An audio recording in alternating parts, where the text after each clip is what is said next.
Game number 1, ladies and gentlemen. Washed up against Go Next. Best of 5 action. 6 City, a little bit of Division S here with Tomb of the Spider Queen, our first map of the day. And both of the teams here, especially of course Washed Up in full force, this time no sub. We're having Eternal on the off lane, we see JPL in. But then again, when we're thinking back to the last few games that they played on Tomb, JPL actually played some of the damage dealers there. So we could see something along the same lines again. Go Next has been a really impressive team considering how strong of a case they made for themselves over the past few weeks. But now going up against Washed Up is still going to be tricky. I mean, if they go up against other teams there, I can definitely see them taking them down, especially the lower parts of the standings. But going up against the top, there's still quite a bit of experience there lacking. And that usually shows in the late game. I mean, they had some fantastic games against Granite, for example. But in the late game, they just didn't have the continents and just like the experience to make the right decisions there. Either way, Ana banned out. We have a new Brock also taken away here. So I would still expect Maiev to be targeted in the bans, obviously. It's a little bit weird actually, shifting from Gold League earlier today, casting China, now back to Europe, because there's definitely very, very different approaches to some of the specific bans that we're seeing and also the pick priorities. Normally you would now also see, I mean, at least for Europe, I would still expect, yeah, Zeratul gets banned out, Maiev probably going to be attacked at this point too, and I mean, I assume Maiev ban. You usually don't want to give that over. That's a mistake that most of the people make. It's kind of funny because every single time you see nothing left of Team Russia, you have that Maiev going through once in the series and then she gets banned out. I was actually wondering if we even see something along the lines of the Tracer ban. JPL has been playing that a little bit. On Tomb, actually. Was it yesterday? No, I think it was a few days ago. But yeah, there's the Maiev ban, as expected. Jaina is still up, and she might not be quite first pick material here, but she's definitely a high priority. The wave clear that she offers is already fantastic. Tyrande, again, another hero to definitely consider here. Malfurion, obviously the follow-up, if you can't get that. And Tyrande is actually even first pick by them. Okay. It's a pretty ugly skin, to be honest. I mean, again, you know, I don't want to play the skin Nazi here, but damn, son. That thing does not look pretty. Tyrande has a couple of good options. She doesn't have a lot. I feel like when it comes to Tyrande skins, there is definitely room for improvement, but she has a couple that are still decent. So, yeah.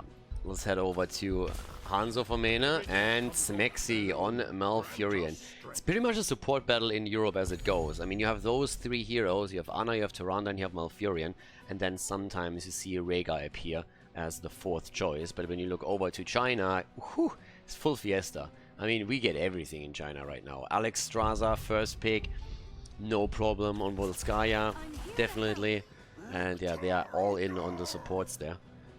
Uther oftentimes picked, banned out. I mean, we've seen the Koreans pick Lucio.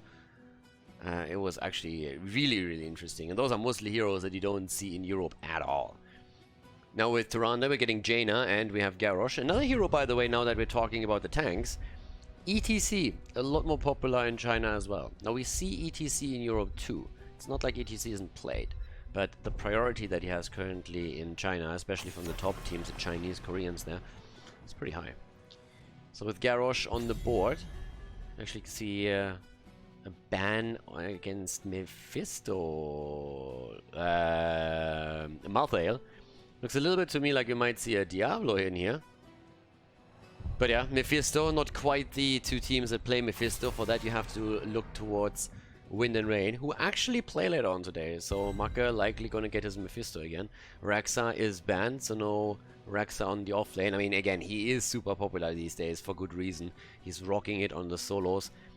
I said that in the earlier cast on Gold League. He has actually fallen priority a little bit in Europe, which is kind of interesting. Now, he really just spiked and was the off lane pick for, I'd say, like 2-3 weeks. And now he's falling off slightly. He's still part of the meta and he's still a really good choice. But he is not quite as highly prioritized anymore as he was before. JPL on Tyrael. We have actually Thrall now taken as well for Washed Up. Still need a bit more damage. Could even see them with another frontliner as well, to be absolutely honest with you here.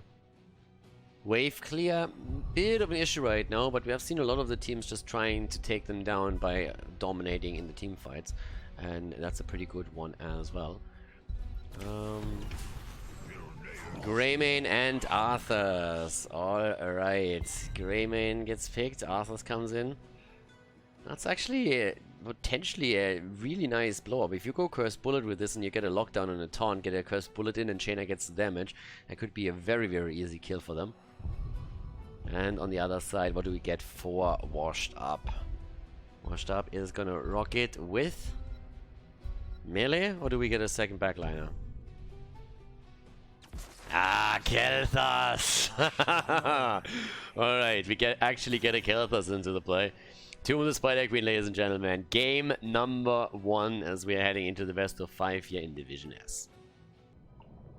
Game number 1, Tomb of the Spider Queen. On the left side, Washed Up with Hazorps. On Hanzo, Smexy on Malfurion. We have Mena on Kaelthas, Eternal on Thrall, and JPL is playing Tyrael. And on the right side of the map, Go Next in this game with Taluf on Arthas, Skynox on Tyrande. We're having Kelvin on Jaina, Galaxy on Greymane, and Wit is playing Garrosh. The man for the witty plays.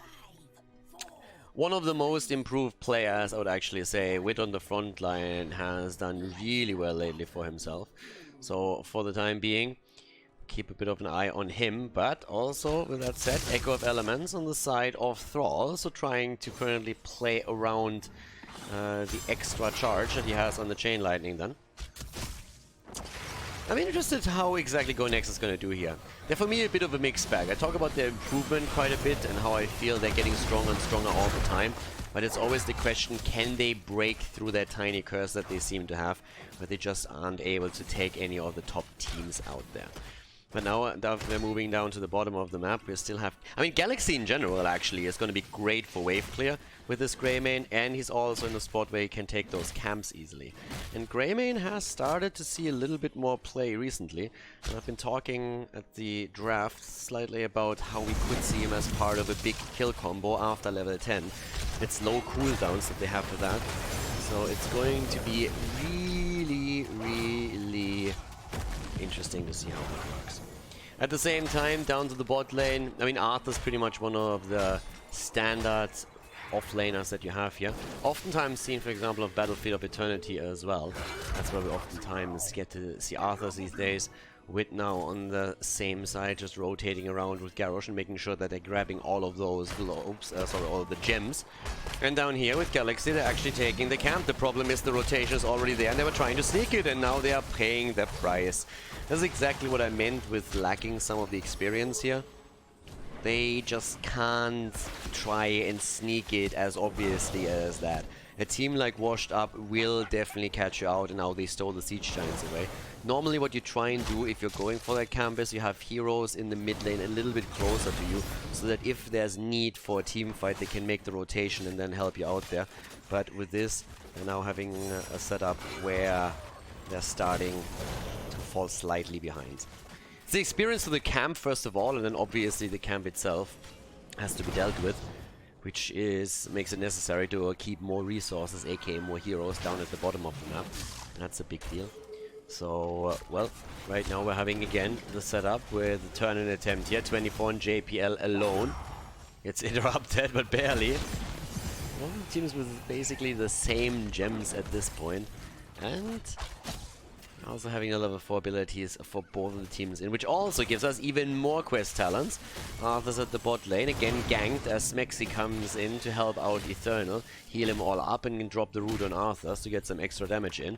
Obviously we're having the Frostwolf pack here, which allows for additional CC against the target, no matter which lane they rotate on. Play again, Smexy actually gets thrown in, and that should be the end of him. Malfurion down, and that's the first victim in the game. The Smex Master himself gets eliminated. And that's the first kill for Go Next. Nicely done here. Well played. And now, of course, the question of how much more they can do with this. I mean, the setup that we're seeing for Go Next is actually pretty solid. You have Arthas on the side. You can always play with the Howling Blast. You have a lot of stuns set up. Team Frost with Arthas and Jaina will provide a lot of slows. You have the Tyrande follow-up stun. And it's actually pretty cool. And you can also control Thrall during team fights pretty nicely when you're having an Arthas in the mix. Like, he's definitely a fantastic side laner. when you don't need extra mobility, and if it's a smaller map, you don't need something like, I don't know, Urel or Rexa to control shrines on Dragonshire, then Arthas is a fantastic choice. He provides a lot in these team fights. Now, of course, once that he pops the armor, you have to be a bit careful when it comes to the living bomb setup. But in the meantime, we're now having them with a turn-in as well. So we're actually seeing Go Next with a really nice opportunity to get a little bit of push power going. Question is always how much can you get with the early Web Weaver. We're not even 4 minutes into the game, so they haven't scaled properly yet. But if you take a few turrets down and you open up the gates, that's all that you need to do right there. And that's actually exactly what they're trying to do now. Greymane is already moving down to the bot lane. And as we said before, Greymane on structures, absolutely fantastic. And you can see that already chomping away. And the rotation of the rest of the team comes in too. They're finally focusing on the lane here. And they might actually even get more. They get another kill. Down goes Malfurion for the second time in a row. 2 kills against Smexy by now. Gets completely caught off guard by the rotation. And this looks like we're going to get an entire fort here on the side of the red team. Actually really impressive. Go Next, they take the fort down, and that is quite something. With a 4-minute Web Weaver turn in, that was actually pretty good. Entire fort eliminated, and also a few turrets dropped in the rest. But yeah, down at the bottom, last Web Weaver gets finally taken down. Mene also with burned flesh on his hero on level 7 now. He wants to see the world burn at this point. But yeah, level 7 talents are ready for both of the teams, and experience still fairly similar. This is a really good indicator. I mean, don't take this map necessarily as the one prime example for it, but it's something that shows a lot with Go Next when they go up against absolute top teams or experienced ex-pro players, that oftentimes, even though they get a lead in kills and structural damage, they're starting to fall slightly behind in XP or just don't establish a lead.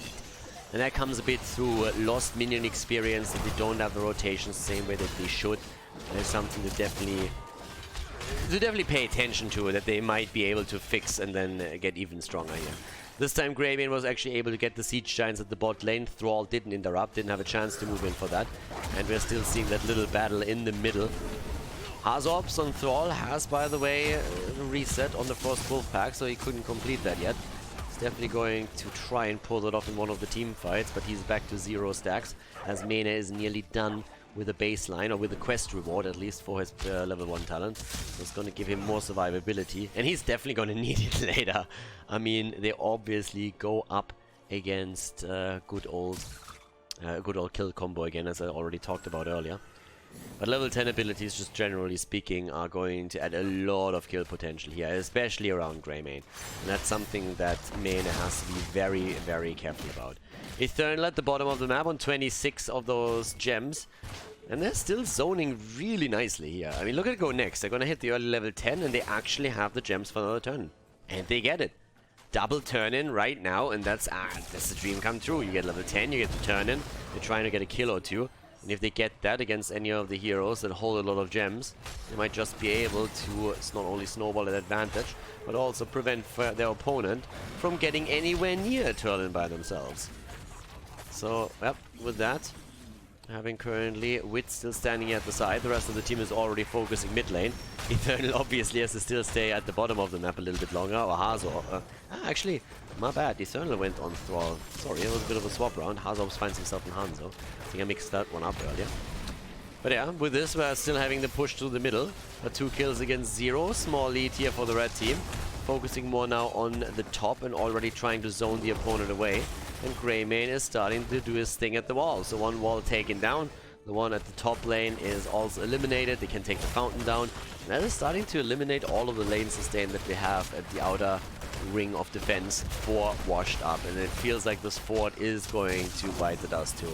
Second fort destroyed with a second Web Weaver phase. Nicely done by Go Next right now.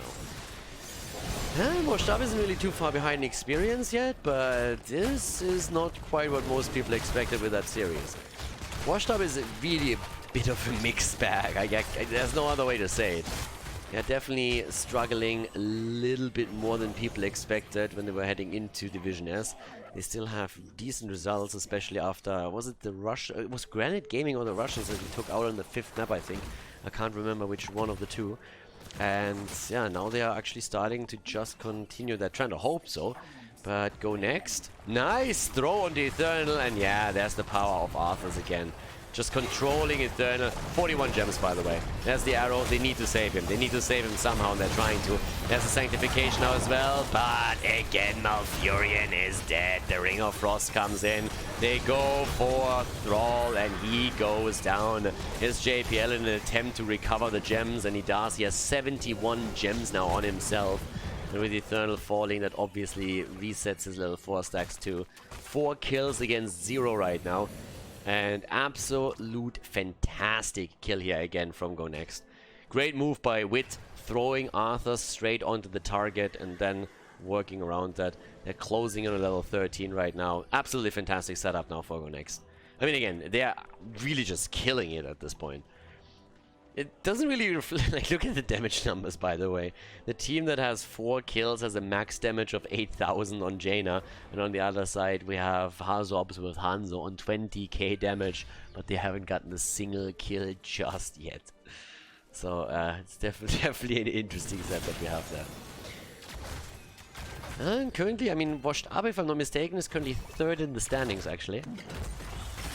The results are definitely good. They seem to struggle, especially in the first game, always a little bit. I feel like that's always the trend that we're seeing from them. It was the same against the French team the other day. They lost game number 1 and then they absolutely brutalized them in some of the games afterwards. But this first game, once again, isn't looking too great for them. Another fort in the mid lane is about to fall. The level 13 gives the advantage over to Go Next with the talent. And obviously there's still the boss up, and it's all about JPL really at the front. With those 79 gems that he now holds, because he was recovering them, he's the ticket back into the game. They haven't completed a single turn in yet. So right now, if you are Go Next, you have to make sure that, oh, well, if you win a team fight and you can deny the gems to them, you are in a happy place. And here comes the attempt at the turn, and that's exactly what Washed Up needs to do right now. They need to get that turn and get those gems away. Now the taunt actually missing. Wit was trying to go for JPL, but he jumped out, and with the taunt already gone, that's a big cooldown that just got used and didn't get any value. JPL still with the turn and attempt. 84 gems by now. That reminds me actually of...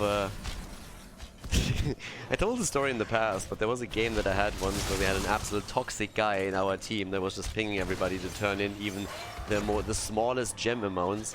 And we were absolutely wrecking the game. I mean, we were leading. We were totally killing the opponent's team.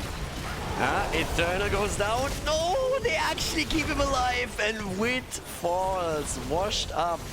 Fantastic setup here for them. Get the kill against Garrosh. Impressive. But yeah, so back then, like, we were killing the game, but that one guy pinged everybody. And so we just told him, dude, we were trying to complete the quest. We want the reward. And he's like, what are you talking about? It's like, well, if you hold 100 gems... then you actually get the new mount. He's like, that's bullshit. And another guy from the team immediately realized what was happening. He's like, no, dude, I'm doing the same thing. So, yeah, we actually told him that story, and we continued killing everybody, and he just started collecting gems everywhere. And as we are about to end the game, he's like, please, guys, please don't end the game yet. Don't kill the core. I need 15 more gems for the 100. And yeah, as it turns out, we just ended the core and told him, dude, we're just lying to you the other time, so you stop being toxic, you douchebag. So it was absolutely brilliant. But he believed every word, and the rest of us were just having a laugh. So it looked a little bit like JPL wants to go for a quest reward, since he had those 84 gems or something. But now we're having him still with 75, so he just needs another 24, and he gets that special mount. Kappa. But the Web Weavers, that's now the real ticket back into the game, obviously. Washed Up, they want to get the double turn in, but they also need to get a few structures. They've already lost every single fort. The Web Weaver, the bot lane, is the one that does the most work at this point. And is actually taking down the first fort, so here we go. At the same time now, there's still a level lead for Go Next, and with that extra talent, they might actually just be able to deny the second turn in. So they lost one fort, it's not too bad. Yeah, there we have the wraparound. Wit, of course, wants to have the taunt again. Hazob's already pinging. It is a bit dicey for Washed Up still. It's half a level that they're away from this. There's still 60 gems in the hands of Go Next, so it's not like they can't get a turn in here either. And yeah, JPL, it's good for them that they... Normally, I wouldn't really recommend to have this many gems on your tank, but then again, he is insanely mobile, of course, on Tyrael with those talents that he has, so he can jump in and out quite easily, and it's really tough to get a hold of him and kill him here, as long as he plays it halfway safe. So, there's the turn in for the red team. Can they get the keep with this, though?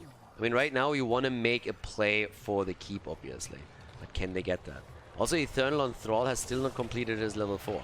He's nearly level 16 for the potential Alpha Wolf synergy, unless he goes Thunderstorm. And he only has 2 stacks on the quest at this point, which is a bit unfortunate for him. But yeah, Web Weavers are coming through. Top lane gets pushed out now as well. This should be an easy defense in the middle with the poke that they have.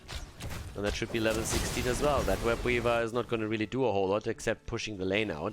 So the main focus is going to be at the top lane. They're going to break through this pretty easily. The question simply is, can you take that keep? I start to doubt that a little bit. I mean, Mena is getting solid damage now out as well. Has the Fury of the Sunwell here after he went into Pyromaniac. No Ignite shenanigans or anything like that. 3 stacks by now in the Frost Wolf pack for Thrall. He went into Alpha Wolf. He wants the synergy. And again, JPL jumping in. Keep in mind, 83 gems for him at this point. And they don't really get a whole lot done. They get map control. They get some map control to this. So the entire map is pushed against Washed Up again. So that means you get it closer to level 20, you have also map control around those abilities now. But they haven't really accomplished too much yet in terms of keep. It's 5 kills in the entire game, we're 15 minutes in. It's not really like a game where they are all out just brawling the entire time, but the important kills ended up in favor of Gonex. But also keep in mind what I talked about at the beginning. This is actually one of these things where... this is one of these things where in the late game, oftentimes the decision making is a bit better from the other team, where Gonex still struggles a bit. So if they make the wrong call when they go into a fight here, they might still lose out on the advantages that they have. And Washed Up is starting to play a bit more... I don't know if I want to call it coordinated, but they're definitely just like thinking this through. It's a very cautious approach that they have right now, and for very good reason as well. So down here, the turn-in attempt again with a few gems that they have. Fight on the other hand is already starting to break out at the top. And there's JPL again with the attempt. Taluf interrupts in once. JPL just keeps trying to turn that in. Keeps trying to turn that in here. Doesn't get that arrow into the back line. Oh, what a beautiful setup from Kaelthas. The double kill from Mena. Absolutely sexy play here. The arrow comes in and then the gravity lapse plus the damage from Kaelthas. Mena with the big boy plays. Mena with the big boy plays right there. And now they still get the value in the middle, nearly dropping that 4-2. But that's exactly what they need to do here. So, job well done by them, and that's obviously a turn now, since JPL finally was able to get rid of another 55 gems here. But yeah, that Kaelthas setup was just phenomenal. Damage output on his side, 14,000. Not a lot, but again, he just got the double kill, so that's all that matters at this point. And yeah, there we have again the push through the middle with the fort finally destroyed, where Beavers are there. Top lane is going to fall eventually. And Inexperience are catching up too. They still have a ton of gems, by the way. They get an easy turn in after this one if they want it, if they don't lose any gems or any heroes right now. But they're already attempting to push through and go next. They are starting to slightly struggle against the setup. It's only one double kill, but you can tell that it's starting to become more difficult for them to get kills for themselves. Top fort, as I said before, is about to fall. And now at the bottom of the map, we see the Web Weavers do even more damage. There's another wall that breaks. And they're starting to rotate towards the top again. Washed Up, that is. Support lane defense is nearly ready, but they go for the boss instead. JPL is already sitting there. They have all their heroic abilities up. It's all about level 20. The Owl comes through, scouts everything out, and with the Owl already nipping in and not even making a play for it just yet. But yeah, top lane still sitting here. Another wall broken through. So the keep's not down, but the walls are open. And here's level 20 for Go Next. And the town turning on the other side is going to start very, very soon now. Mena wants to get rid of those 28. He's sitting at 40, by the way, now. And there's another scout coming from Tirana, so they know exactly what's up. JPL, with this 40 that he holds, is also trying to turn in. Don't make that play either. Let's 20 versus 20 now. And there's no complete turn-in for Go Next yet. They don't have enough gems. They're close, but they don't quite have it. Level 20 talents with anti-magic shell even for Arthurs. But now that we have 20 around the corner for the opponent too, it's a different story. Situation on the map, structural position, completely tight. And there's the 20s, and that's the flamethrower, that's also the earthen shields. We're having Bullseye taken again. And a bit of damage against JPL, jumps out, gets thrown in, and this time he's in trouble. Uses the Sanct immediately. They're making the play with the arrow, and in the back line, the route against Taluk is already putting Arthas into some trouble. Again, JPL jumping out and actually harassing the back line there before jumping back to safety. He still holds a lot of gems and needs to be careful here. But the two teams retreating, not a single hero fallen just yet. Set up again with the scout down to the bottom, but here's the turn, and JPL and Eternal eager to complete another objective, and that is now the third, I want to say, Webweaver wave in a row that goes up against Go Next. Yep, there comes the setup, good bullseye. JPL needs to jump out though, but the damage output for Mane is starting to increase. A great Ring of Frost on the other hand. The shields from JPL keep them alive for a moment, but here's the kill, the double, the triple kill. And again the reset on Eternal. Thrall down, quest reset. He's never going to complete that Frost Wolf pack, is he? There's a lot of gems lost too. It doesn't come quite at the time when they would have loved to do that, when there was still, I mean, tons and tons of gems on these three heroes. But they still held a lot. So there's a lot of gems lost, and the Webweaver wave obviously is now with this little setup also not doing anything anymore. So great move here by Go Next, getting the 3 kills exactly when they needed them the most. It was starting to look very tricky for them, with Washed Up just powering through there. But now they have a chance to go for the boss. We're 20 minutes into the game and they're immediately making this play. And there's just absolutely no chance for Washed Up to do anything about it. They only have 2 on the map here, but instead they're focusing on the bottom of the map, but they're at least getting one of the camps, so they have a bit of siege giant pressure against the bot lane. It's at least something. Mane still holds 28 gems, by the way. In terms of talents, also noteworthy. Ooh, Jaina is really close to completing the ice block. That's going to help her for sure with survivability. I mean, on top of that, she obviously has now also the Bolt of the Storm on level 4, sorry, on level 20. Ice Blink. Can't name it the same. Can't have that. And here comes the move again. Through the middle. And this one's gonna hurt. Boss at the top lane already gets defended here. They're gonna be able to keep the keep for now. But the rest of the team is already sitting in the middle. And with Greymane, you can't keep him on one of those structures for too long, or he is going to rip them apart. Yeah, that's the end of the keep in the middle. And can they even go for core? That's the main question right now. Top lane pressured again. Hanzo is trying to deal with that. Down here, the pokes are still in play.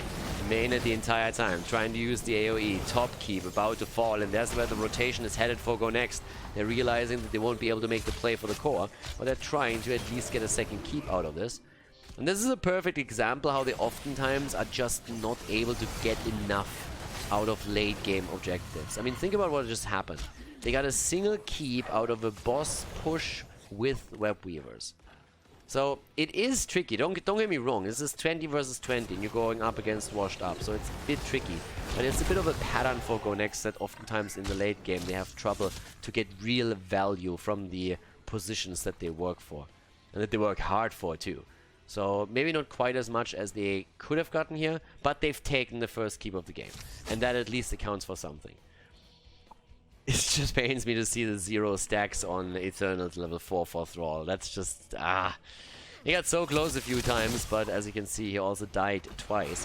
In terms of damage output, we still have Hanzo on 59,000. We're currently having 30,000 on the side of Jaina. More than enough for her. 3 heroes even in the game, they haven't died yet. Arthas is doing really well for himself. Jaina and also Mane, so the 2 mages are actually looking good at this point. Here's the camp. But we stole away again. Look at the gem count too. It's actually quite close. Alright, that's throwing out Tyrael. JPL not going for any kind of sanctification plays on the point here. Instead, we're having the camp now pushing through the middle. But again, fort is keep is already down in the middle. So that one is taken down.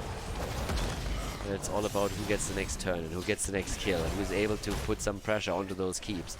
And so far the advantage goes to Go Next. Again, it's a nice back and forth. 23 minutes on our first map on Tomb of the Spider Queen. And the top is actually suffering quite a bit. I mean, they took it already down to nearly half health early on. But as long as the keep still stands, all of that effort just doesn't matter. But now, all you need is one good wave and you can take that down. Now, camps are popping up on the map again, and that also accounts for the siege giant camps. The two tanks are still zoning, and we have now 34 gems and 60. So Washed Up is definitely starting to get closer and closer to another potential turn-in for themselves. Another 5 gems and they're going to be Gucci. But we have the setup where they are moving in again for the camp. At the same time, Washed Up is trying to get a position at the turn-in spot. Mena currently holding 33. There's the Owl. Wit comes into Mena with a turn-in attempt, but has to retreat once more. Gets the setup done. Doesn't connect the Flame Strike, but the Gravity Lapse hits home. And now they can push again. And bot lane, that's where the Siege Giants obviously are starting to move in. They're rotating top, sneaking past, and they're going to snipe the keep. It's an easy sniperino on the keep here. No problem with that. And that's all that they needed. And goodbye. Keep down. 2 lanes pushing now with continuous catapults. Exactly the way that they needed to here. And Washed Up is falling farther and farther behind. That means they lose out on a lot of the macro in the game. If they can get a turn in, they might be able to deal with this. But even the Web Weavers, if left alone now on lanes, won't be able to do too much because double catapults, or catapults on each lane, deal with that quite easily. So, for now, there's a fight attempt. Washed Up needs a fight. They need to fight and they need to win it. When it comes to quest talents, by the way, we've talked a lot about Thrall, but we haven't really addressed Arthas, who's currently also sitting on uncompleted talents on level 1 and level 4. 52 stacks for Mena right now on the Mana Addict. And Hanzo is already lurking at the side. Trying to see if he can get that arrow connected again, ideally against the backline. Going for the setup. Here comes again JPL. Nice damage. Good spread actually against Wit. Nicely done. That flamethrower comes in handy in those battles. The top lane. Oh, 4-man! The kill against Jaina. Mene again. The synergy with Hazorbs. The arrow into 4 and then Mene just sitting there with another big flame strike, using the opportunity to drop Jaina. And now, of course, they have an open path straight to the turn-in. Could even think about boss at this point. And it looks actually like they're going to make the play for it.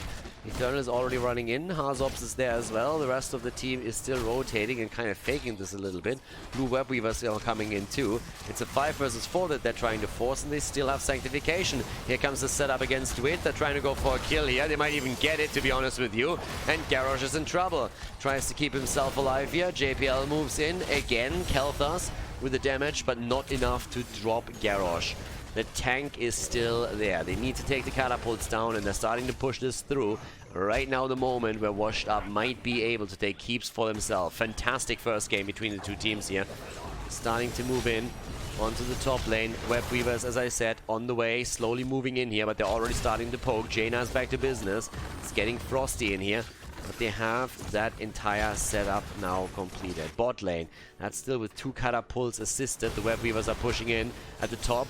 Web Weaver doesn't look too pretty either, but the keep goes down. That's the first keep for them. They're starting to equalize the situation on the map, and they're trying to push for the core. Bottom is going to get another keep. Bot lane, if not... Oh my god, Jaina is dead again!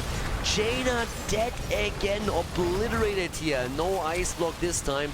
Bottom keep is about to fall as the fight over here continues with a 5 versus 4, and in the middle the keep is taking damage as well.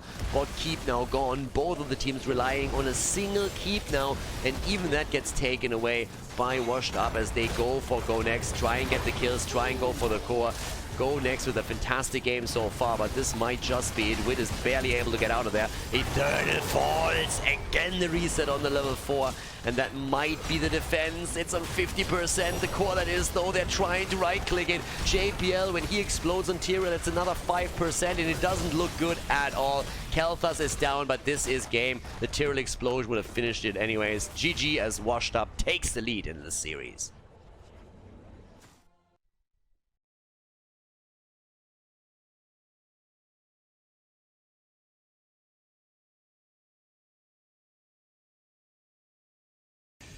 Game number 2, ladies and gentlemen. Washed Up against Go Next. And, well, Go Next made pretty big statement on the last map.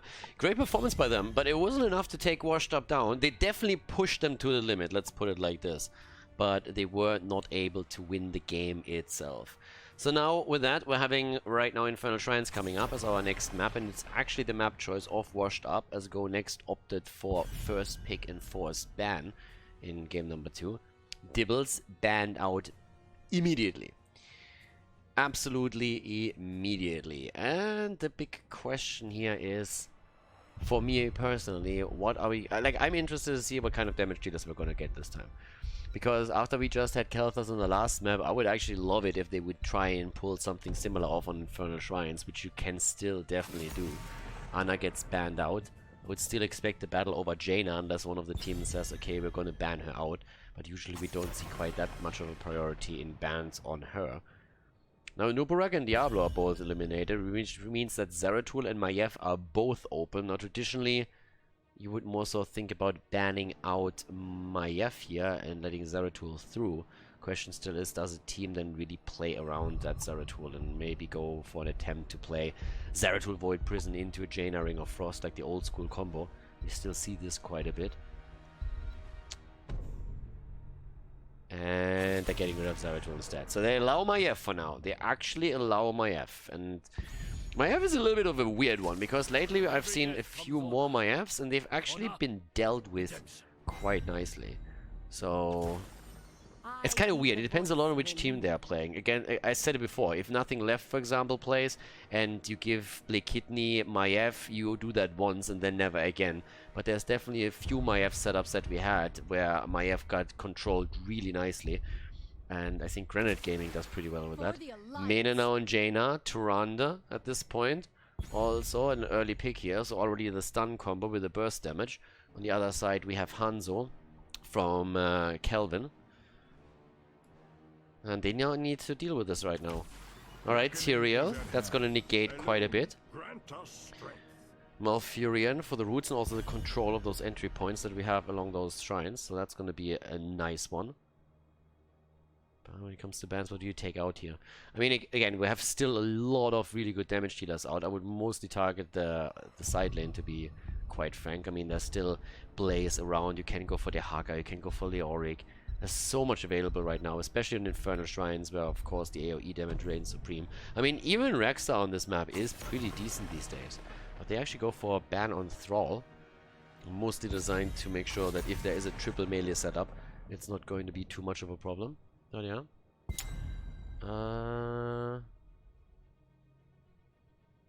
Let's see. Maiev banned out finally. I still need my stuns. I need to get the stuns in here.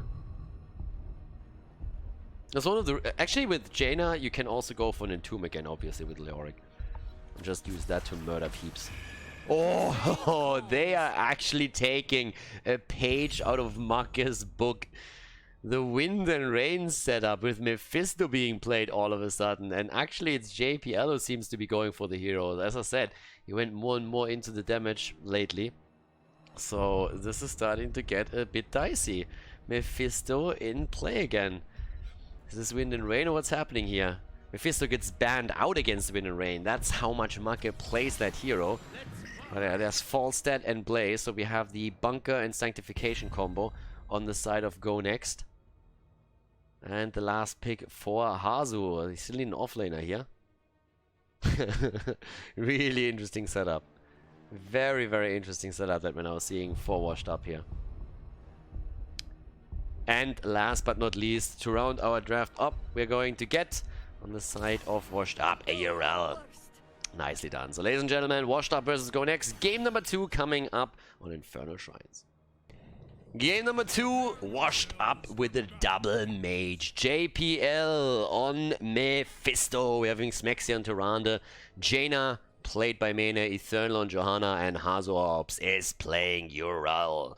And on the right side of the map, Toulouf on Blaze for Go Next. We have Kelvin on Hanzo, Skynox on Malfurion, Wit on Tyrael, and Falstad played by Galaxy with the Mingman build. Also, different approach here from JPL after all compared to what Make usually pulls off for Wind and Rain when they're playing Mephisto. Not going into the Lightning Nova build. Instead, we're having a Skull Missile set up for JPL right now. But yeah, I'm actually curious to see what's happening here. This could be a real fun one. I mean, Double Mage does work. It isn't really the most... It's a little bit weird, because generally speaking, the problem with that setup is that you're too reliant on cooldowns. And normally you want to really just burn someone down with the help of Tyrande, for example, and get the kill there. But once that all the cooldowns are burned, there's definitely a time frame that your opponent can abuse to try and hunt you down. That's why you normally see an auto attack damage dealer paired with a mage, so that you have someone with sustainable damage and someone that is more cooldown based. So those are a few of the reasons why that is. But in this case, it definitely can work. And interestingly enough, we've seen actually during the HGC time, so I've seen at least in scrims, some attempts to play with Double Mage. Fnatic had a couple of those ideas, what they wanted to pull off. I think we've seen one setup even in HGC played on, I believe it was Tomb of the Spider Queen. So Double Mage might not be a standard, but properly executed, it can do a whole lot of work. But we're gonna find out if it's enough to take Go Next down in this game. There's a lot of defensive tools that we have for the red team. Amongst other things, the Sanctification and the Bunker are also going to be, of course, huge aspects of this. But let's not forget about the Mighty Gust that we're going to see from Falstad as well, potentially. In before Combustion and the Hinterland Blaster being picked up. It's not gonna go quite that crazy. But yeah, Falstad is gonna be flying around. They're gonna try and do his thing. It's always like the particular build that we're seeing here. Hazorps already freezing the lane here. But yeah, the build on Falstad is obviously also designed to try and sneak this away if you can. That would be the dream, that eventually you move in with the assistance of someone else and you quickly just use the wingman to steal that away. But as we're having our level 4 talents come in, Lightning Rod build gets continued. We're seeing this at this point, and with level 4 we actually have now also at least a little bit of a spec into the static barrier for the Lightning Novas. They get the additional shield and therefore the sustainability in the fight itself. But Mephisto can be a huge pain. I mean, this is honestly something that we have seen now a lot on the side of Mephisto whenever Make gets his hero. But then again, granted, these days most teams just don't even want to deal with that, and they just make sure that Mephisto is banned out in the second rotation at the latest to ensure that Wind and Rain can't get access to the hero.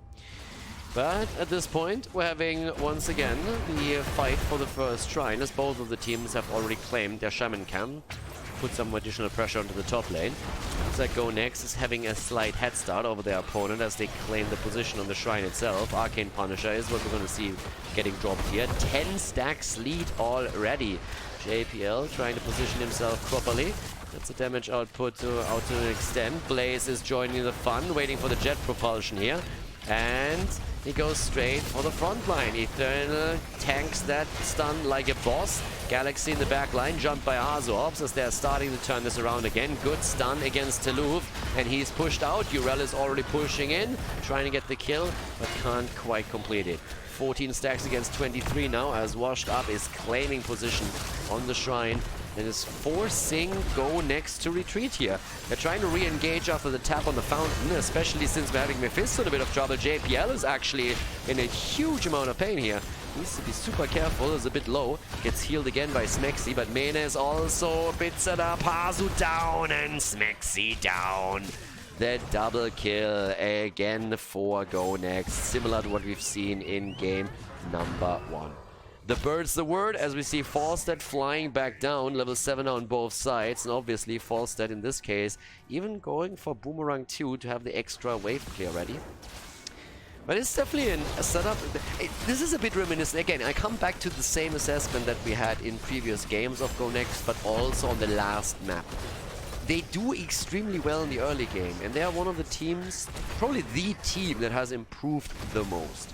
It's the late game where they sometimes just struggle, where it oftentimes seems like they don't quite know if they can end the game, if they can push a little bit deeper to go for a keep, for example. And I'm a bit afraid that we might see something similar again. So it's one of the things they definitely need to work on. If that's something they can fix, I feel they're going to be an absolute terrifying opponent to face. They've broken through the wall here. have a lead in experience now too, but the fight is still continuing as JPL is getting his stacks together for the level 1. There's now also with the level 7 the ghastly armor here from the Shade, but obviously the reward waiting for that. Ooh, Urel actually taken out at the top lane as we have Galaxy flying up to help out here. Toulouf and Falstad in conjunction get the 3rd kill against the blue team. Nicely played by them. Take another one down. And there we have it. We're currently having at the top lane another 3 versus 2, but Toulouf with the jet propulsion gets away. Look at the discrepancy in experience. With the 3 kills and everything else, we're now having them nearly on level 10. And that's another chance where they can, for example, invade the camp over here. Try and take that down. I think that's pretty much what they're going to do now. So, yep, level 10 abilities are ready. Sanctification. Should get Gust and Bunker in a moment. And we already have the Sanct and the Arrow. JPL jumps in. It's a little bit that they didn't try to provide the vision over here on the fountain so that the Khazra could take it down. But I mean, they have a double Khazra already sitting right there. Johanna is currently googling the situation at the bot lane, saying like, I don't know about that. Alright, starts to move away from this one. Once again, in comes Galaxy with a bird. A lot of wings in this game. Where's the prettier wings? The bird or Wit on his Tyrael? I would actually say Tyrael. Those angel wings are just a little bit better. On Falstad it looks like someone ruffled his feathers quite literally, and he doesn't even have the proper pirate here, which is always a disappointment. Always disappointment. Talking about disappointments, Wit at this point is also a little bit disappointed by his healer. Ooh, close call. And I was like, I need heals, baby. It's like, I have a cooldown. It's like, I don't care. Blame the healer. 3 kills against 1 as Washed Up is starting to not only get a bit of additional damage in the first kill, opening up a potential Punisher at the second shrine, but also they have level 10 abilities now with a decent setup here, as we're having on top of everything else consume souls taken. So, yep. And there we have it. Toulouf top lane. Foster probably gonna hold that for a bit long. It's actually interesting that Toulouf doesn't rotate yet. I mean, Blaze can literally rotate and just wait for Falstad to do his thing. Urel is currently holding 2 for a bit longer, has to deal with the camp here topside, but the rest of the team is already on point, starting to take the lead there. And yep, there we have the Gust into the corner, the fight forced with Urel not being there. Ring of Frost comes out and they're trying to get the kill. JPL in trouble, and that's the end of Mephisto. Mephisto down, and that's also a dead Tyrande. The aspect of hate was eliminated. They hated on him a little bit, and he just got taken down. Couldn't even use his ult there or anything. So an easy double kill for them with a good Gust from Galaxy. It was a nice setup by him, forcing them into the fight. The game plan of Washed Up at this point was obviously to just poke from the outside, get as many stacks as they can, buy the time for Urel to defend the Shaman camp at the top lane, and then rotate into the fight and then claim a 5 versus 5 and go for the Punisher. But the Gust ruined all of that. They were forced into a battle they couldn't win, and JPL in particular was isolated. And that was the end of that. Here comes the kill at the bot lane against the fort itself. 1 structure down. And that fort was an easy kill. The push straight for the key wall even. He should get a lot here. I mean, look at that beast. That Mortar Punisher gets baited over the wall finally, but it's still at 60%. So they're going to be able to break through the wall. Already open up the small one to see if they can maybe follow up on the Punisher stun. Doesn't really turn out that way. Here's again the fly, and the camp is stolen. Galaxy gets that as well. Now, if you go for Falstad again, like the only legitimate play is like you go for the most colorful pirate skin, or you go for the white bird. Those are the 2 that can count. And especially when you go for the pirate skin, you have to dance whenever you get a kill or you make a good play. And you need to make the parrot croak. So that's just mandatory. The Galaxy doesn't do that. That is definitely a little bit of a style problem that we have on him. I don't doubt his effectiveness at this point. I mean, he shows some hints of German efficiency here, but on the style department, there's like no parroting right now, and I'm a little bit disappointed by that. That's a huge opportunity lost. Make that a dwarf dance, baby. Make it dance. Make it hop. Make that little dwarf hop, hop, hop, hop, hop. But yeah, nothing here. But either way, right now we're having a Galaxy still trying to do at least something down here at the bottom of the map. Has to realize that he needs some assistance. Nobody's coming. Probably just waiting to see if there's a rotation happening from washed up down towards his position. That's not the case. So he's not even going for this. But also, we're having, in the meantime, the mid lane pressured out too. It's 5 kills against 1. It's nearly a 2-level lead that we currently have for Go Next. Sounds familiar? Should sound familiar. It's pretty much the position or a similar position that they had on game number 1. And then they lost it in the late game. And to be absolutely honest with you, as well as Go Next currently does, in the back of my head, there's always... Oh, that was nearly the end of Hanzo. That was close. And in the back of my head, it's always that moment where I just wait for Mene to find a Ring of Frost after a Blessed Shield that takes 3 heroes down. Like, I can't help myself here. But Go Next is doing well. It was a nice attempt, by the way, with the ult of Mephisto. It might have looked a little bit random, but I think Go Next washed up pretty much figured, listen guys, the objective is not going to spawn for a little bit longer. We can use the cooldown right now, and also they will have level 16.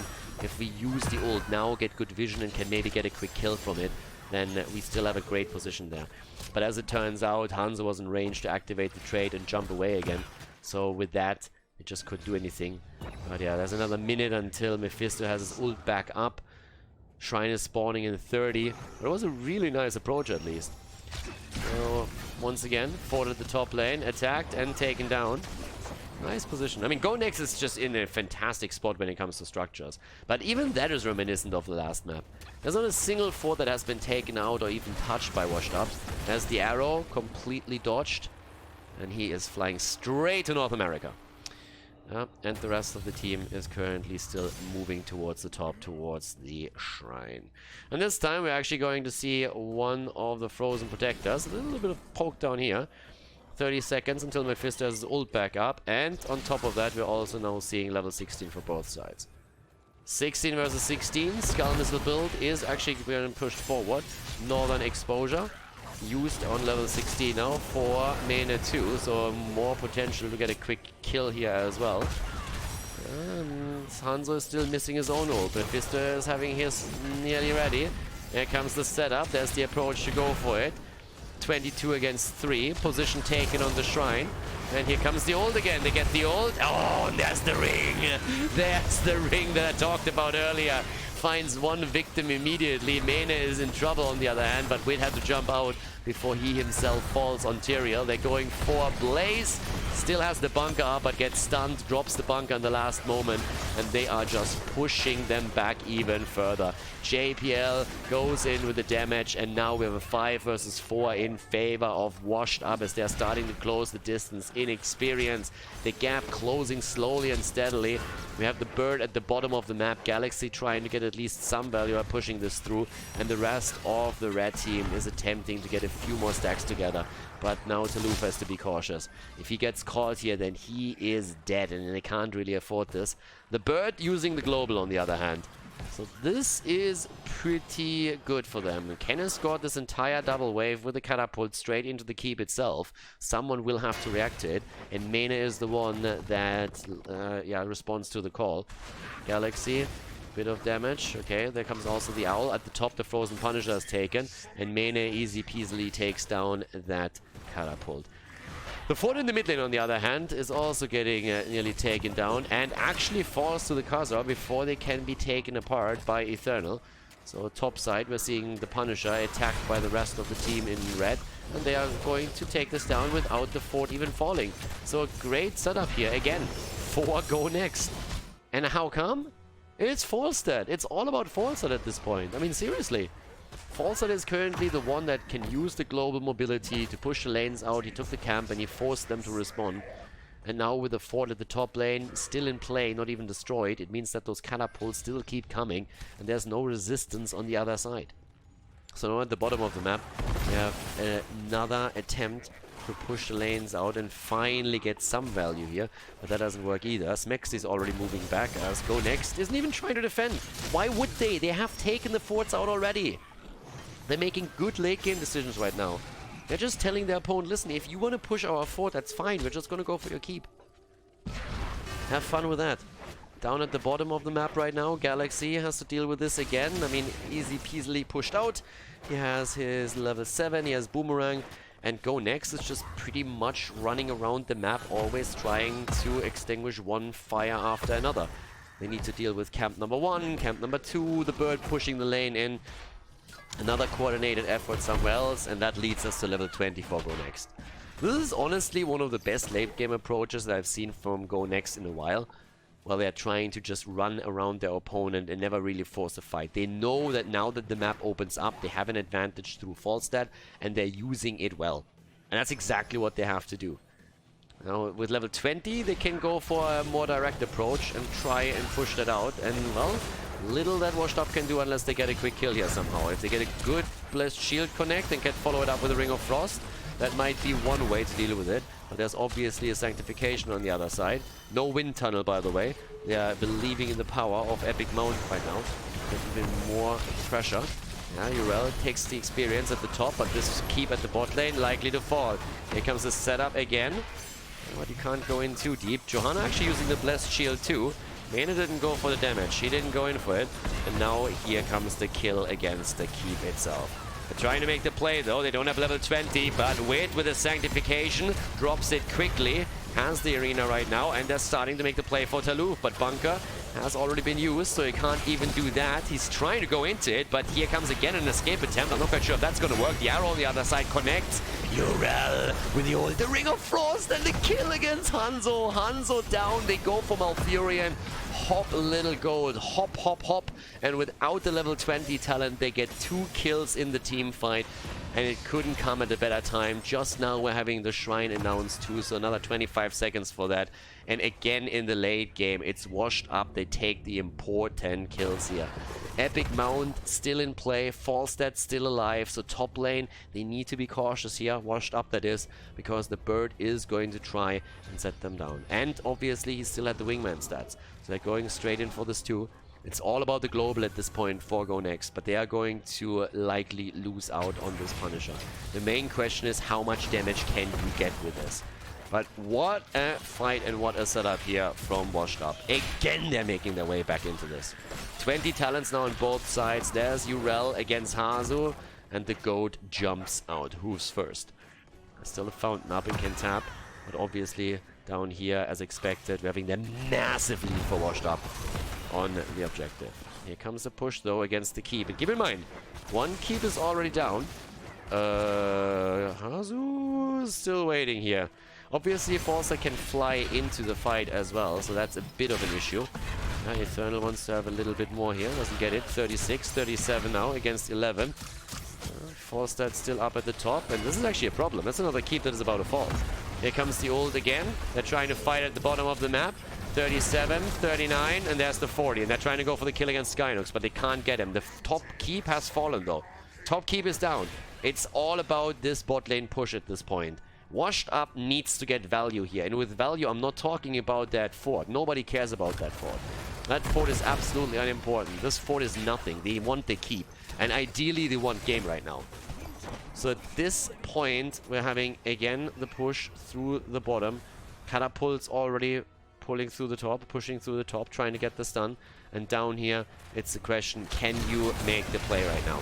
Ult isn't available on Mephisto, he doesn't have that, but Ring of Frost is ready. Here comes the Mighty Gust, and that's actually an early Mighty Gust. None of the ults have been used yet, so we still see the Blessed Shield, and we have the opportunity for the Ring of Frost.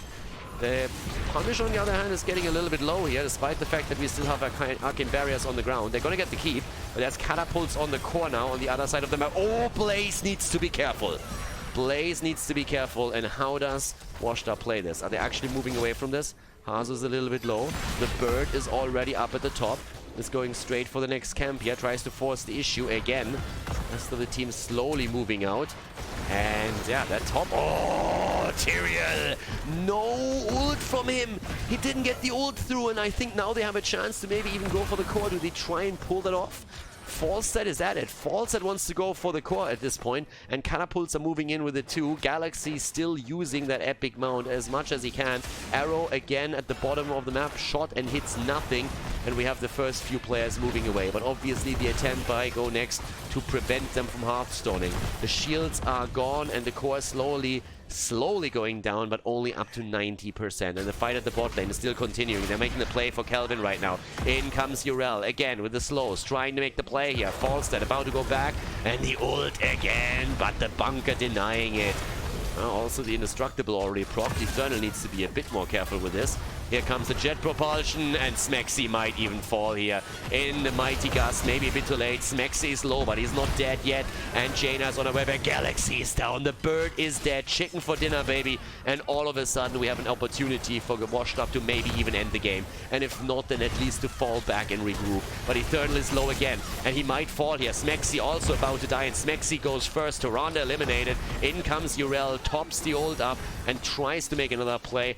But we have the top lane on the side of the blue team again in trouble, and Urel falls. Urel down, and now we're having 3 versus 4 on the map. Keep down at the bot lane.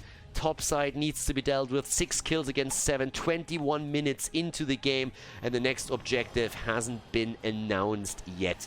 Mena still hasn't fallen, sits at 30,000 damage here. Jojo on 33k. Jojo with more damage actually than Jaina at this point. And Mephisto with an easy 81,000 right now. Camps taken all over the map from the two teams once more. With Falstad down, at least there's no global pressure against them. But there's going to be a 5-man on the map in just a few seconds. And we still have another 20 until Urel is back to business. But there is no shrine announced. The next shrine is in the mid lane, and there might still be a fort, but there is no fountain anymore. The fountain has been taken out. 28 seconds, that's enough time for Urel to come back. She won't have the ult ready. That might be a bit of a concern. But damn, what a game again. What a game. 6 kills against 7. Doesn't really sound like an epic one, but those battles in the late game right now are sure something. So here at the bottom, catapults again taken down. That was the important part. Obviously, there's no catapults pushing for the team in blue as well here. Now, Wit with the pressure against Smexy. And here's the opening up on the shrine. This could be the last fight of the game, guys. This should be the last fight of the game. This is it. This is the battle. Urel has her ult ready in another 20 seconds if they can delay it for long enough. Already dealing at the top with the bird. Yeah, Galaxy is in trouble this time. Galaxy has to actually epic mount away from this one. The ult on Mephisto is not taking him down, but definitely drops him low. Tapped the fountain top side and is now moving back into the battle. But down here, Mephisto is just getting the damage out. 2 lanes are pushing against Washed Up on the other hand. They're definitely on a timer here. They need to decide this soon, or they are going to be in a world of pain on the core side. And that core is going to fall quickly against the Winions this late in the game.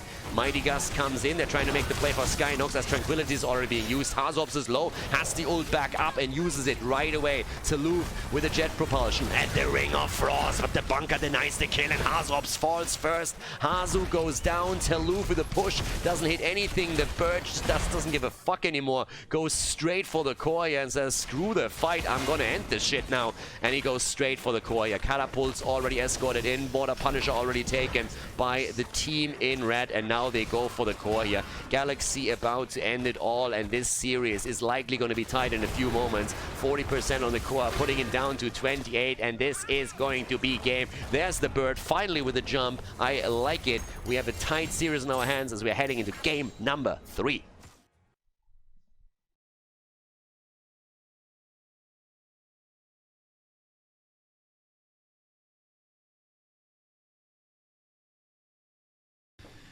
Game number 3, everybody. Dragonshire is the map, and Go Next, they actually put their first point onto the scoreboard here. Pretty impressive performance by them on the last map. I gotta admit, flat out, I was afraid that we would see more or less a repetition of game number 1, where they dominate early on, have a massive lead, and then in the late game they make a couple of bad decisions. Washed Up capitalizes on it and doesn't only make a comeback, but wins the game again. Because I honestly feel, as much as I like Washed Up and as much as I think that they are definitely the favorite in the series and likely to take it in the end, Go Next definitely deserves to at least win a few maps here with the efforts that they're putting in here. And what makes me probably the most happy is that Falstad, as a global and therefore the macro aspect of the strategy that they used, that was the deciding factor in the game then at the end. Because it was something that Go Next struggled with in the past. And I'm not saying that they completely are already over that little issue, but it's definitely nice to see that they are having a lot more success with this right now. So Anna gets banned out, and we're having also a ban against Hanzo on Dragonshire. Now, for me personally, the first question is definitely, where does Rexa end up? Are we going to see a super early pick on Rexa? Is he going to be banned out? It is his best map after all. So that's pretty much what we're currently waiting for. But yeah, Zeratul gets banned, which leaves Maiev open too. So you have Rexa up, you have Maiev up, there's Tyrande still to be accounted for. Jaina is still up as well. Haven't seen a Li Ming today yet. And yeah.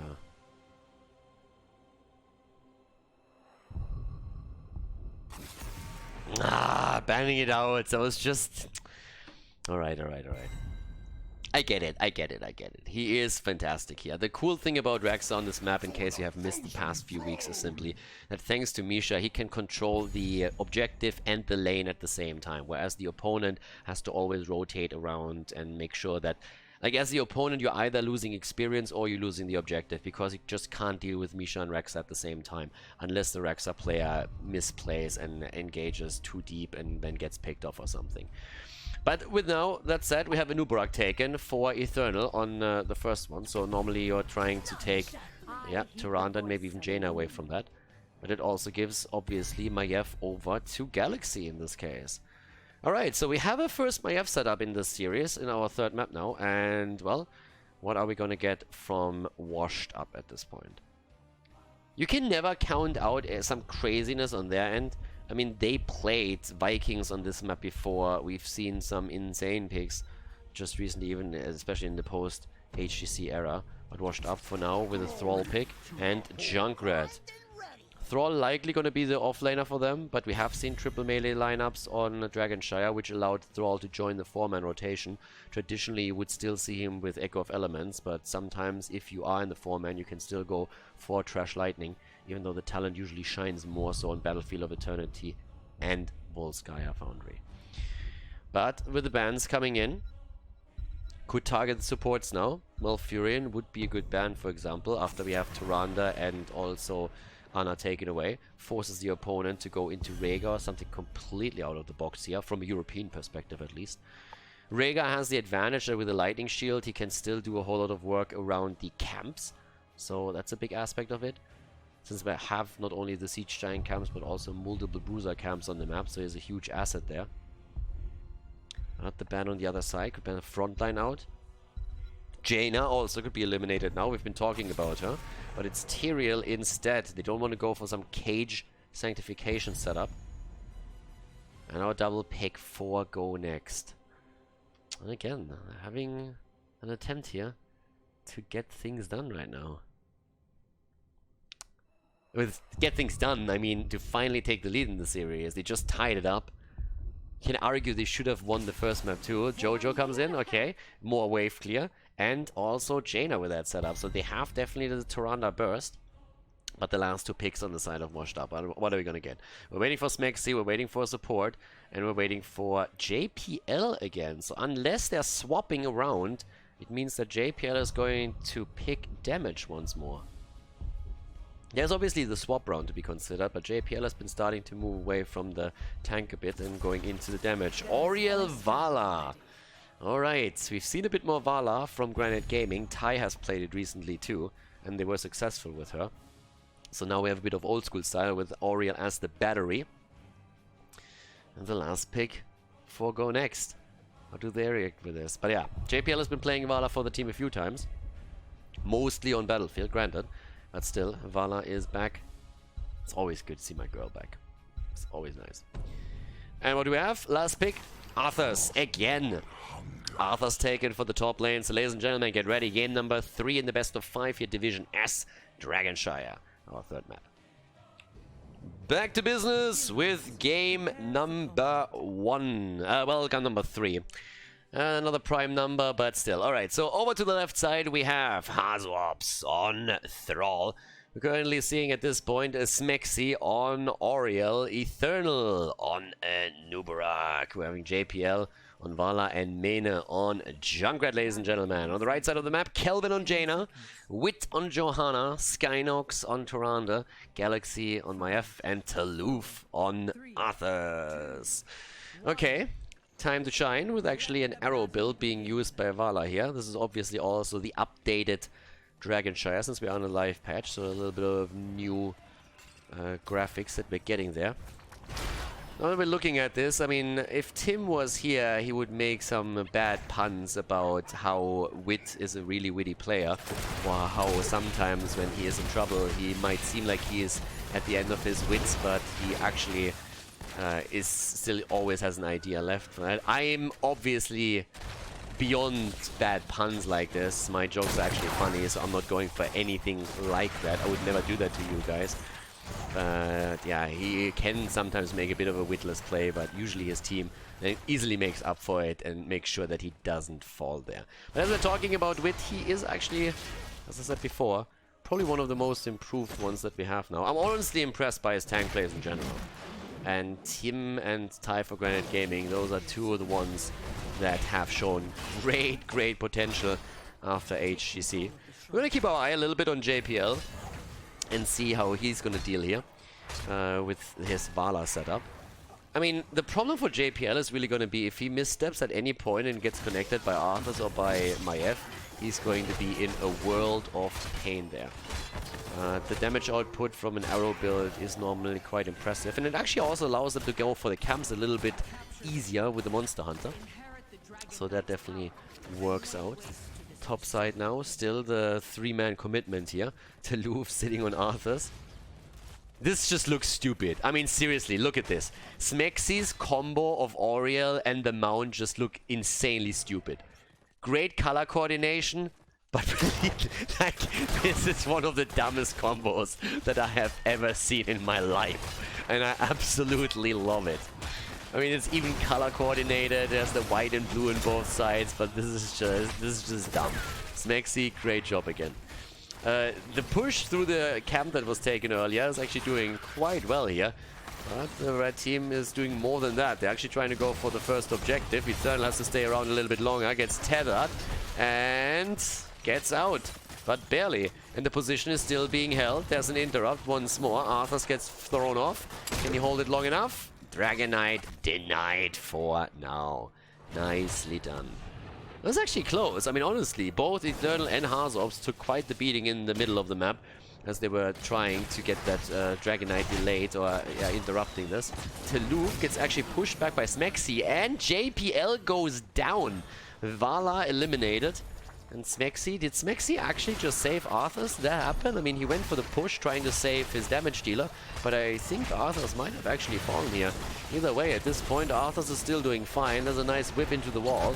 That already hurt, but we're seeing Maef with a tether attempt, and this time not a lot of value for them. And Nuburak as the battery for Smexy. That shouldn't really do too well, but again, there's nobody else around at this point. Taloof also able to get out. Thrall with the completion on his own Echo of Elements. While we're talking about talents, we now also have the level 4 ready for Vala, which means that JPL is going to try and boost his damage output a little bit. Blue team this time, with the attempt at a Dragonite. Going straight for the top lane with a 3-man again. Galaxy is even rotating up, only Jaina sitting in the middle. Here comes the tether, and JPL potentially dying again. And yes, he goes down. So far, nicely controlled by Go Next. And JPL is currently experiencing how far he can go with this. Eternal gets also body blocked. And now they're making the play for Smexy. But Maef doesn't really follow up on that, and neither does Skynox. So that could have been a third kill, but it isn't quite. It was actually a pretty sick setup, to be honest. That's 3 kills against 0 now and nearly a level lead. And a potential Dragonite to boot. That should be a Dragonite. I would be shocked if that isn't a Dragonite, and yep, there we go. Burn it to cinders! Trying to go straight for the bot lane here, apparently. And, well, the rest of the team can now focus onto the middle, where we have the wave already pushed in to soak the shots. So an easy damage output for them right now. Bottom lane pressure from the Dragonite himself, as they're going to get the damage in. To be honest, I always found the story of the Dragonite itself pretty fascinating. I really wish that Blizzard would talk a little bit more about it. I think we could get a bit more lore about that entire setup here. You know, I would like if they would go for it maybe in a bit of a more playful way. Like a comic would really be cool. Like a lore comic, and just follow that up, maybe create some original characters. That would really pep up the game a little bit and add a lot to Heroes of the Storm. I think that would be a great approach here. It's definitely something that has been missing from the game for a long, long time. So, just an idea, just a thought here. Could be pursued. Yeah. Don't worry about copyright or anything, Blizzard. I give you my permission there. That's totally fine. But yeah, that might be something. It's just an idea that I had recently when I was thinking about it. But here come the level 10 abilities, and now they are fully in charge, obviously, as long as the heroics are only in their hand. Ring of Frost again, and with a good cage. It's definitely a setup. It can be pretty awesome. From a potential, there is a lot that they can do with this right now. Especially if we are seeing a falling sword. Again, in the case of Johanna, we kind of have to talk about the falling flail. She doesn't actually have a sword. We don't have to go that deep into the Diablo 3 lore to actually explain this. The falling flail makes way more sense. And I would love that. Cage into flail into ring. Whew, baby, that would actually be pretty awesome. I would like that. The cool thing is really, like we saw, when did we see that? I think it was actually, honestly, for the life of it, I can't remember when we saw the falling sword the other day. Was that in China? Was that one of the Chinese games? The cool thing was the late game. When you have your level 20 and you actually get the cooldown reduction on that, it's insane. It was an ARAM. It was played in an ARAM. And it's honestly funny as hell if you get it to 20. Obviously, Blessed Shield is generally speaking the superior talent. I mean, we don't have to talk about that. That's just truth. But it can be incredibly fun if you have a falling sword set up with level 20 coming in later on and you get the cooldown reduction on your hits and you just jump around like a bunny the entire time. Yeah, one hero that doesn't jump is Tyrande. The only way that she jumps is out of the game. That's the kill against her, and they follow it up with the second one against Arthas. Or do they? They do not. But they're trying to get the kill against Jaina. That's an easy one for them. And there we have it. 2 kills, 4 washed up, as they're starting to fight back. First 2 kills for them, actually. Alright, took them a little bit longer, but they get it.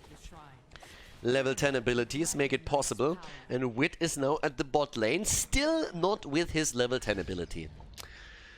Ah, guys, the good old days when we actually had Tyrael players deciding between Sanctification and Judgment, and now Furion players or support players all around the world with more or less level cleanse available on level 7 for all of them, had to decide what they would pick.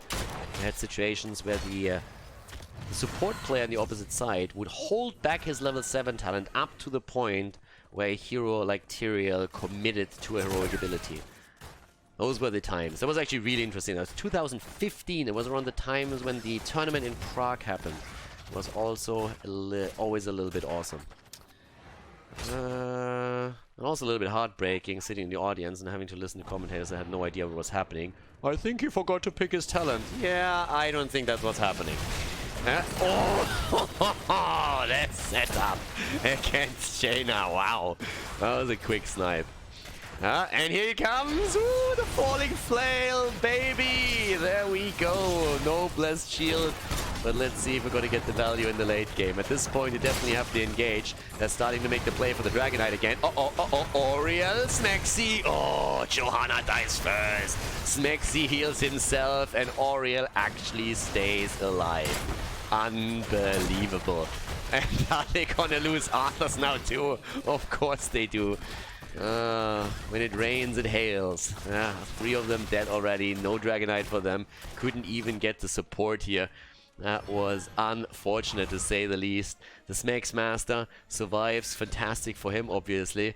But a little bit of a heartbreaking development for Go Next as they're starting to fall farther and farther behind.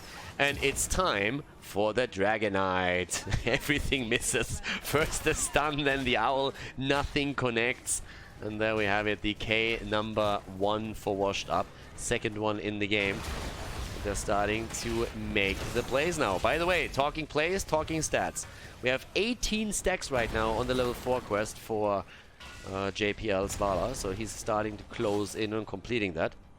Also, talking about damage output, just to give you guys a bit of a ballpark. Again, Falling Sword comes in, and JPL is safe for now, and actually stays alive. You gotta be kidding me. First, we have the Aegis being dropped, then the Cocoon comes out, and JPL, I don't want to say he walked away from this, but he lives for a little bit longer. But the Ring of Frost! Oh my god! What a ring, baby! 3 kills right there. Perfect play from Tyrande this time. And now they're starting to hunt the Dragonite. And, yep, that's a quick punt, but the DK just able to move away. So with this now said, we're having at the bot lane a bit of pressure during all of this from, well, Junkrat. But it's actually a fun setup that we're seeing now. It's a really, really fun setup. Very engage heavy what we experience on the side of Go Next with that falling flail setup that they have here. Level 13 talents are ready for both sides, but the 16s are about to drop and they're a bit quicker even. For Go Next, they still have the kill lead here. They have their 16 now, and that gives us, amongst other things, also the fanaticism again. A little bit more of burst damage from Northern Exposure also comes into play. Quick highlight that we're actually seeing the Death Lord taken on level 4, and that also has now the synergy with the increased range and cooldown reduction with the Embrace Death on the other side. So another setup is going to help good old Arthas to stay alive a little bit longer. But we actually really like to go into a level 20 scenario where that potential upgrade for the Falling Sword could actually be really powerful. I'm pretty happy with this. I'm pretty happy with the game so far. 5 kills against 6. There's again the camps on both sides now. JPL, let's take another quick look at him, by the way. He went now into Manticore, and we're having with the Will of Heaven the attack speed, which is going to benefit Vala greatly. But if you look at the deaths, that's 3 deaths on Vala already. Here comes the flail, and it only hits 1. But still with the trade, they're moving out. There, on the other hand, comes the Cocoon as the cage is on the map. In comes the Riptire. They're trying to get it against Jaina, and she's going to fall. Jaina is about to fall, and Tyrande dies too. That's a double kill already. They're trying to go for the triple with Taluf being attacked, even forced to pop the army on the retreat just to keep himself alive a little bit longer. Washed up with another nice double kill here. And that's 7 kills against 6 now. And obviously soon another attempt to go for the DK for the 3rd one in this game, as we're having the shrines activate in another 5 seconds. So at this point, we're currently having, well, both of the teams. There's not a single 4 that has been taken out, by the way. It's a really, really heads-up race between the 2 teams trying to go for an advantage on the map here.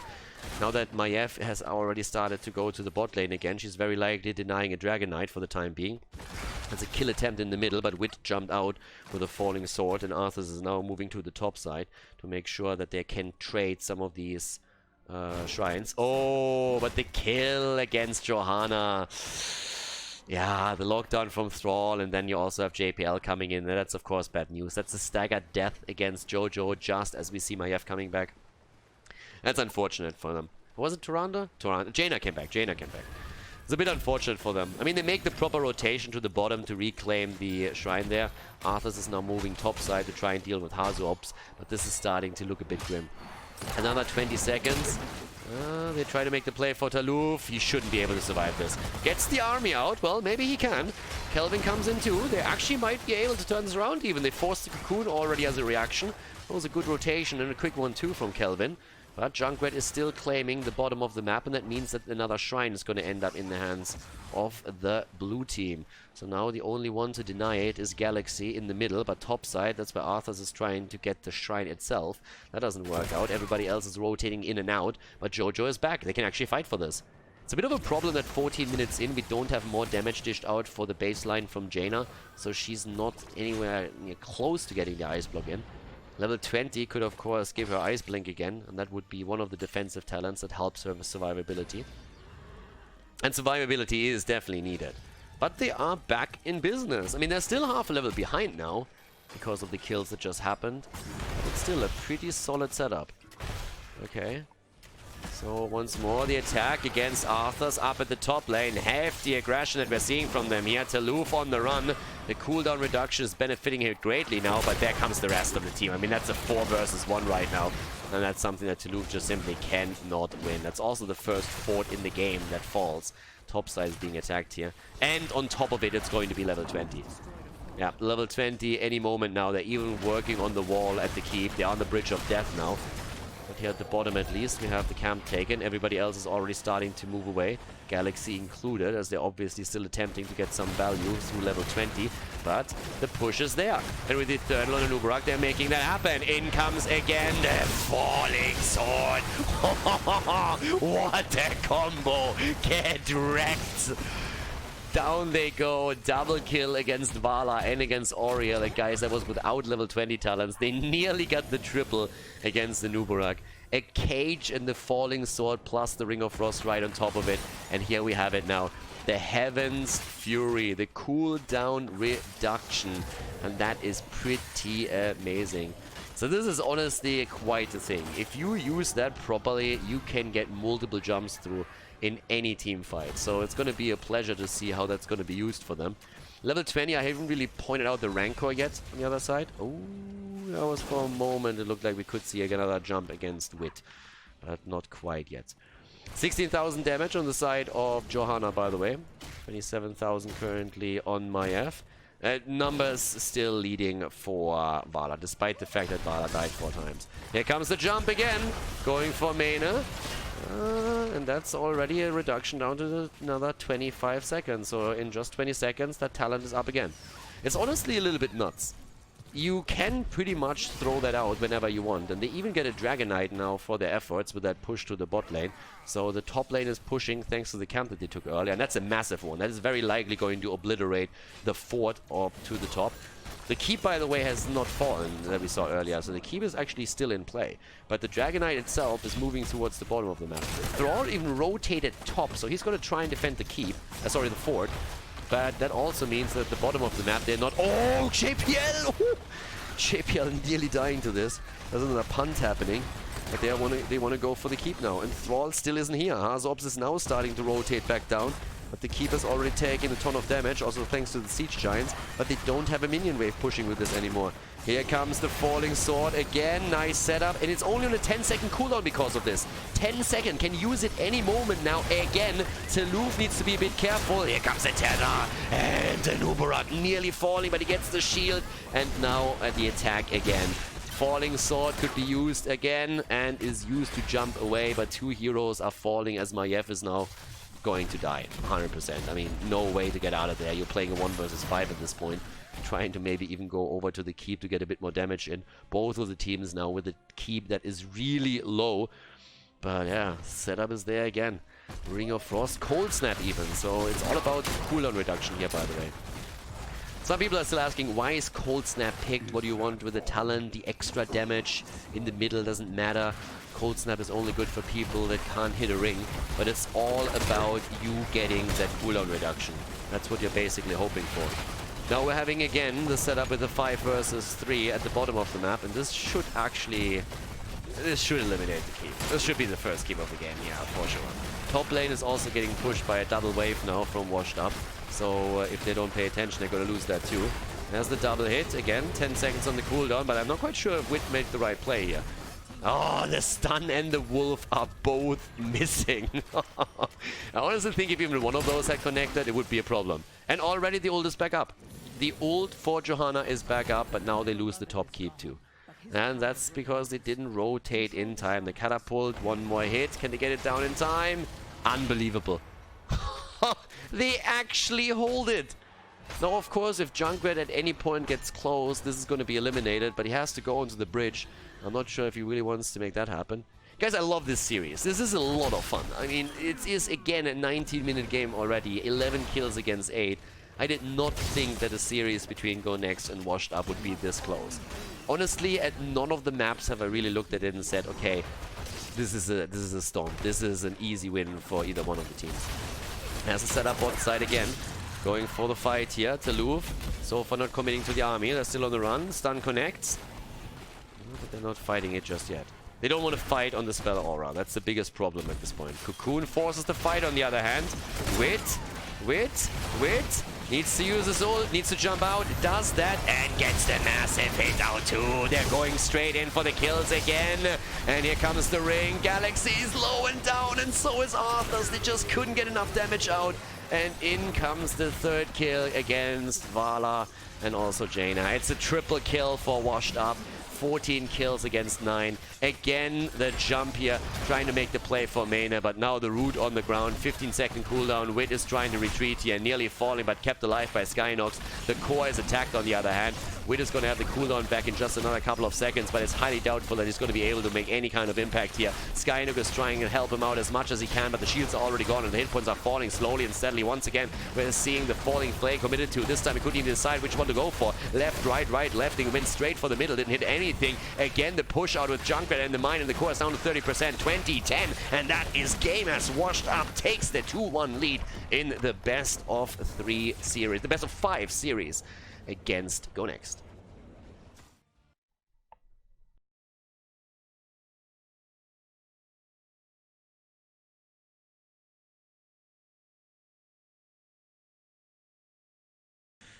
Game number 4. We are ready and good to go, ladies and gentlemen. A 2-1 lead for Washed Up after the victory on Dragonshire. Now we're on Towers of Doom.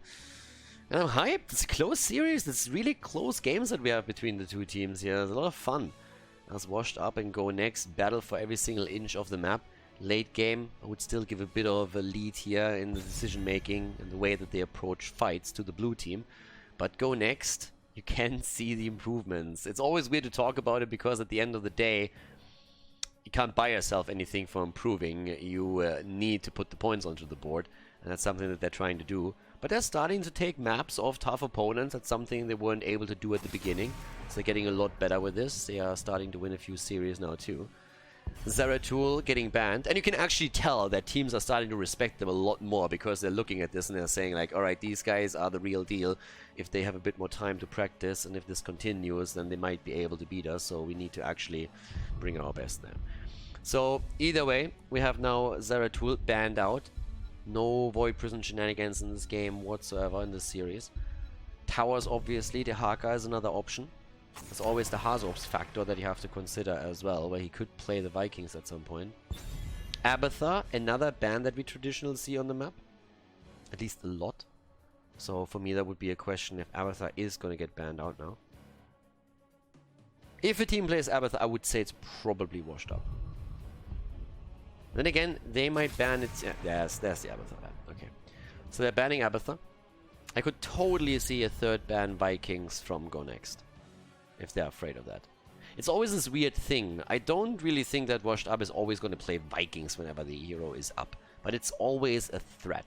And most people just don't want to deal with that as a possibility. So they're just banning it out to be on the safe side. And that might be exactly what we're going to see now. On the third ban, that is. First of all, Hanzo gets banned. Now Tyrande still open. You could take her. You could start with Jaina.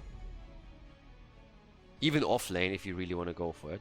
But keep in mind, they actually played the bird already. So if they want to have a bit of a repetition of what happened on Infernal Shrines, and going for the bird again might be a good idea from Gonite's perspective. At least in one of the later instances. That would always be a good counter against the potential Viking setup as well. So you don't necessarily have to ban it out. You can just play around it a bit. Smexy style. With the Tyrande pick.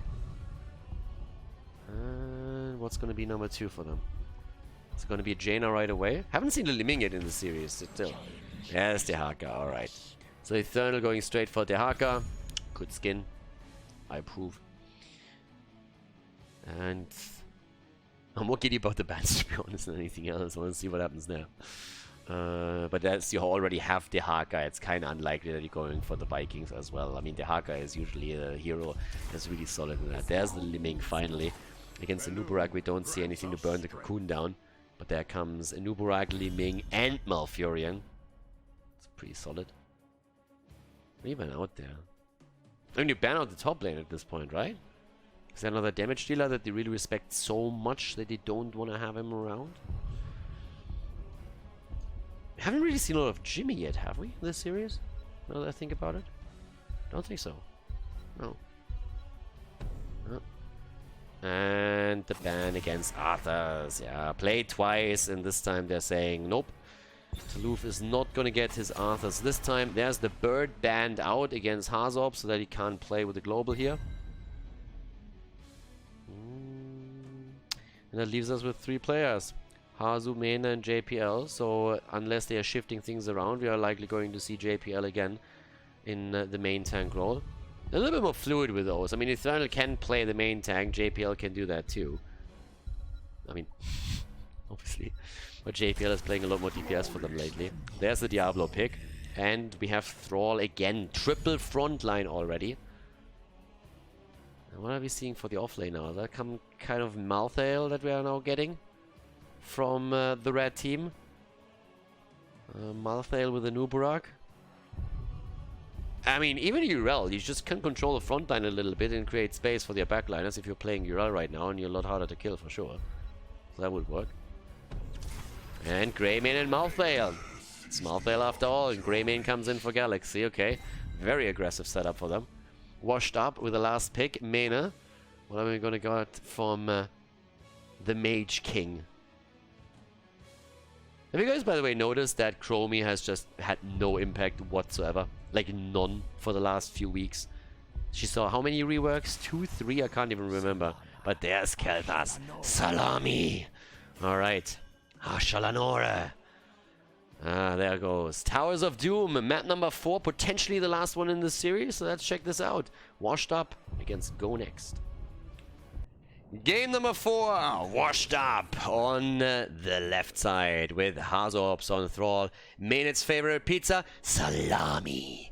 Kaelthas, JPL on Diablo, Smaxi on Tyrande, and Eternal on Dehaka. And on the right side of the map, down 1 game in the best of 5 series, we are seeing Taluf for Go Next on Malthael, Skynox on Malfurion, Calvin on Liming, Galaxy on Greymane, and Wit on Nubarak. Mena, man, I just want to see the world burn. Mena definitely being one of them. Mena's original character was KT back in the days when Blackheart's Bay was in the competitive map pool. Yes, I'm not kidding, that was actually the case at some point. Mena entered the Heroes of the Storm scene. He actually came from World of Warcraft. He played WoW Arena as far as I know.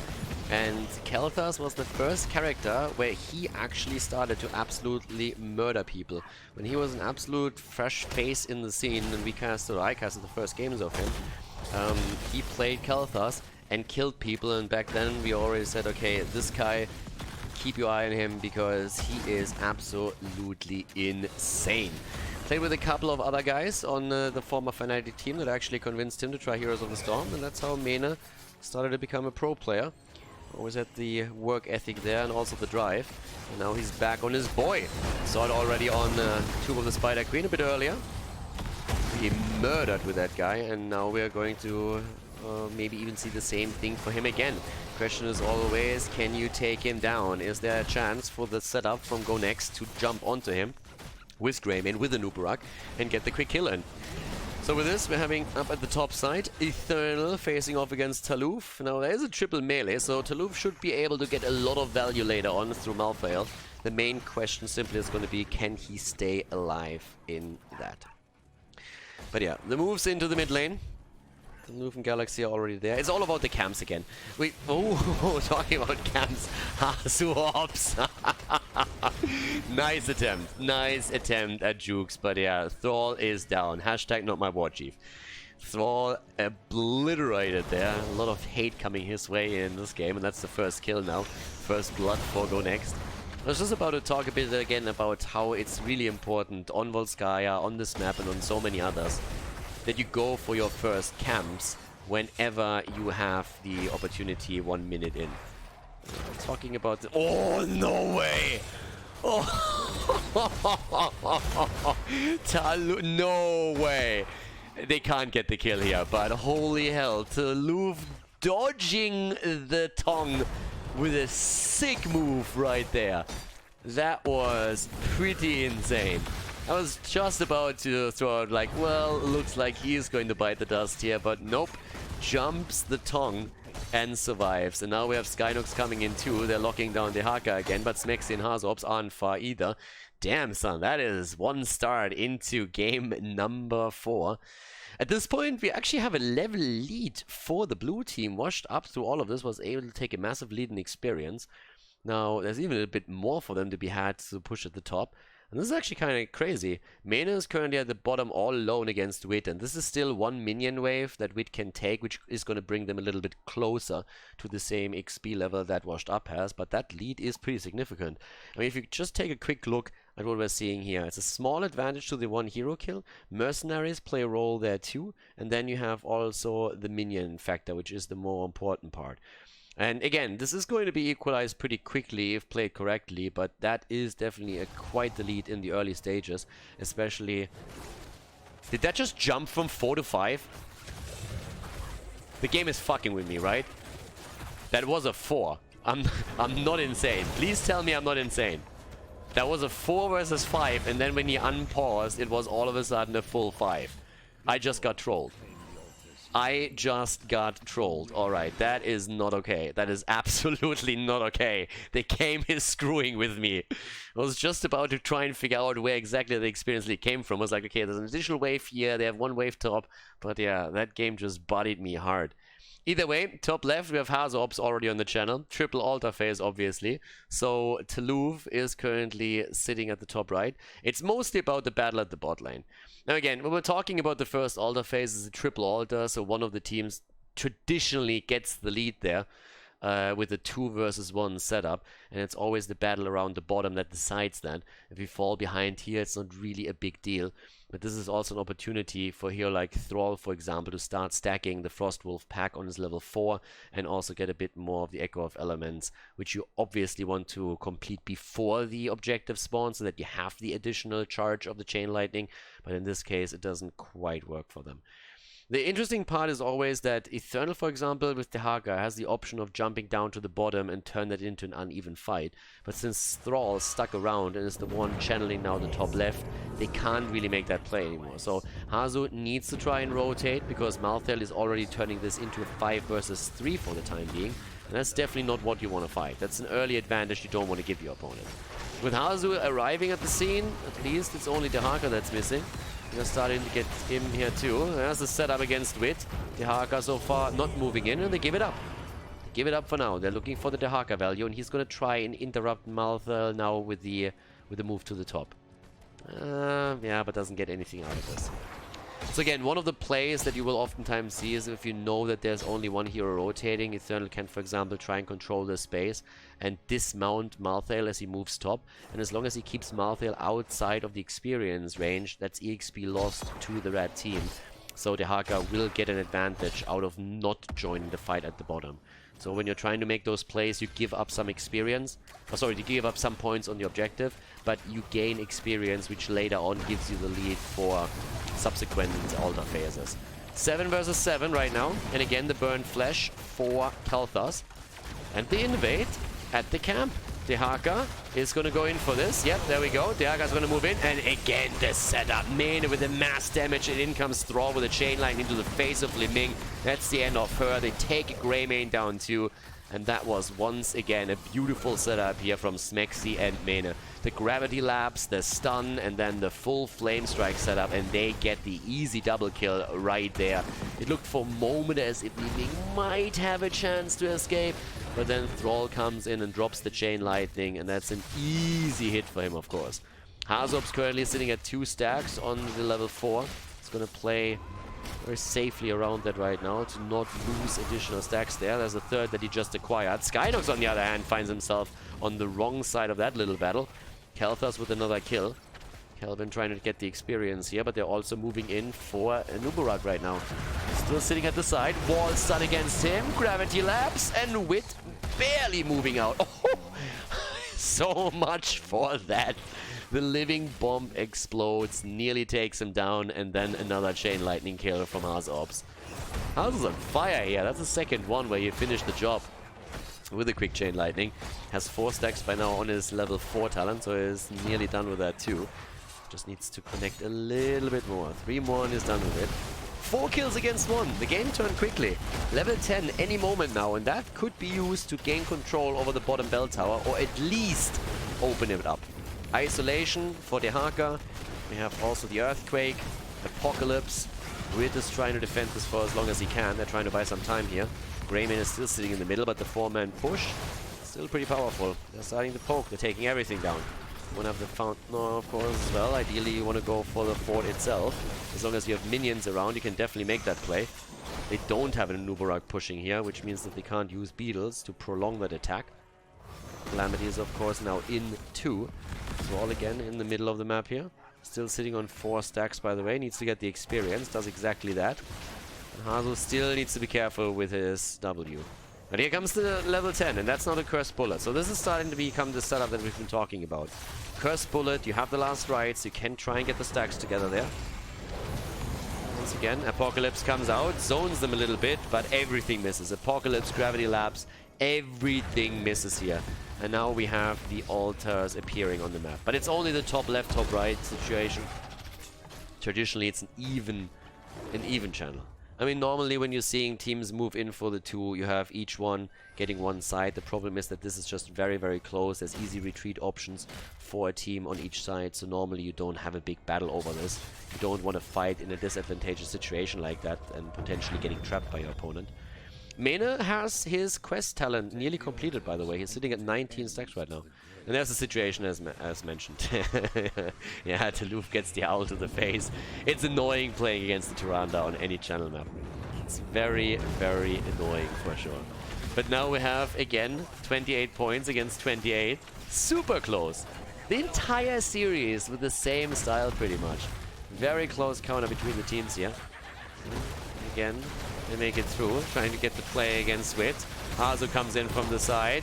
Here comes the Earthquake. Oh, misses the wolf and resets his quest, Alan, but Dehaka came in and nearly gets the kill against Galaxy. The owl misses him. Would pause a prop. Nah, I don't think he would have killed him. But yeah, nothing accomplished there. And Thrall misses out on the easy wolf after the Earthquake and loses the 4 stacks that he had. Unfortunate for Hazops. And a lot of cooldowns obviously used on the side of them. There was no Apocalypse there, but definitely a bit of an issue. Now Malthael has in the meantime taken the top pumpkin and is escorting them towards the wall now. At the bottom of the map, they're still in a potential setup, with Wit currently waiting for an opportunity to just jump in from the shadows, but Smexy finds him. JPL gets still attacked, though the root is on the ground. Li Ming with a wave of force play immediately against Diablo, but even with a Cursed Bullet, they can't really seriously threaten him. Now, in the meantime, the level 13 talents have now been coming in. Taluf is still trying to fight it out. I thought wanted to go for him. Sees Galaxy coming, is like, maybe not now. Maybe not now. Okay, so with this, we're having down at the bottom. Again, Skynox sitting there. There's only one altar on the map, so they have to dance around this a little bit and trying to aim for the position. Dehaka can, of course, still tunnel in. Is looking for the experience, first of all, at the top to give them more of a lead. But level 13 talents are already now on both sides, and that gives us an even playing field for this one. Smexy, again with the channel, gets interrupted. Wait, is he going to jump in for this? As they interrupt, there's a stun, and Nubarak is in trouble. Gets out, and the bullet hits Dibbles. Dibbles nearly dying, but Taluf can't get the kill with the last rights. Can't get the kill at all. Unbelievable that Diablo survived here. And now they're trying to make the counter play against Malthael himself. And Malthael is low and dies. Good kill by Washed Up here. They saved Diablo, they took Malthael down, and Mene is now ready for the channel, and they can push aggressively through the bot lane with a 5-man that they have present here. So now we're seeing another 4 shots taken off the core of the red team. They're down to 24. Camp is up on the map too, and that gets immediately stolen away. Wit is getting poked a little bit. Hazops on 3 stacks right now. Here comes the Apocalypse. Another root connects. He has 5 stacks at this point. He had both of them in. They're making the play right now. This should be the bottom bell tower. They can make the play. Malthael is a little bit too late, and the pumpkins are going to push through. Can they focus on it? Most of the minions are gone, so they have to be careful here, but it's an easy conversion that we're seeing from them. The drag doesn't connect, but doesn't really matter. Well, if the Dehaka dies, it definitely does. And they're trying to get the kill, and they find the kill. But also, Anuburak is in trouble, and he falls. The counter kill on the side of Go Next as they're going for it. Again, the attempt to get the kill against JPL. And finally, he will fall. He should fall. He might fall. And he does fall. But no stack on the last rides here for him. Tyrande also dead. Triple kill for Go Next. But Li Ming explodes. The damage output here. Mena currently sitting on 19,000 damage. The only hero in the entire game that hasn't fallen yet. Kaelthas. The only one. They're going for Greymane and they get the kill. They take the camp. Go Next. Going for a little bit too much here. And they still don't have control over their bottom bell tower. Triple altar phase. You channel 2, you take 10 points off your opponent's core if you're washed up. In a great spot for this next objective. And let's not forget that they're also nearly on 16. That's a big advantage once more for the team in blue. And they want to, of course, finish the series right here. Mena is even escorting some of those pumpkins down through before he makes the channel. Or tries to go for it. JPL escorts this in as well. Wit trying to interrupt it. Gets pushed in, out. Can they get a little bit more? There's already 5 shots fired. Can they get some of those? Doesn't really feel like it. Might still be happening, but nah, it doesn't look likely. They are just on the corner, but they get stunned out, and that's the pumpkins eliminated. But we still have 2 altars in exchange against 1. That's 10 shots fired against 3, which means we have 25 against 14 in total. Mena again getting attacked here, but he's sitting on 26 stacks now on his level 1. So that shield is starting to become pretty hefty. Has been playing really safe now and even went for Ignite on level 16. So applying the living bombs here as much as he can. Top lane pressure in the meantime as Infernal is also taking another pumpkin set. The air is getting dangerously thin here for Go Next. They're trying to get a play done with the Anuburak, with Wit moving in from the side, but they aim again for Diablo. Here comes the Apocalypse. The combo is there. He pushes him out at this point. Galaxy is still alive. And they try to get... Whoa, they actually body Malfurion! Malfurion goes down, Tranquility or no Tranquility. The 4 versus 4 setup at the bottom of the map in Washed Up's favor as they go for the wall stun again. JPL! Oh, the kill! Tyrande gets the final word in against the bug. And that's the end of that Beetle. 3 deaths on Anuburak at this point in time. 10 kills in total against 4. And this could very well be the last map. I mean, right now it's just kill after kill, aggression after aggression. It's a double altar on the map, and that's potentially 10 points taken away from the core. As another pumpkin set is moving in.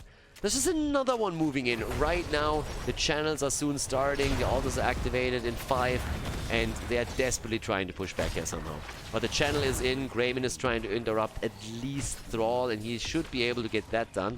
Actually moves in very, very late here. But yep, gets the interrupt. 5 shots already fired. Still going to try and make the play. He has a 5 versus 5 though. Could try and go for it. Dibbles in again. Stun comes out. Already the level 13 used. Last Ride gets the kill. Last Rides gets the kill, but the double kill against Malfurion and against Li Ming. Thrall falls as well. Eternal is in the party too. And Snexy might still fall, but Mena, living bombs everywhere. What a fantastic setup by Wit with a cocoon initially to try and help them against the Haka as he appeared. But then it was again salami time, and Kaelthas capitalizes full on this. 31,000 damage from him. 51,000 damage on Li Ming's side, but if you can't get the kills, what does that do for you?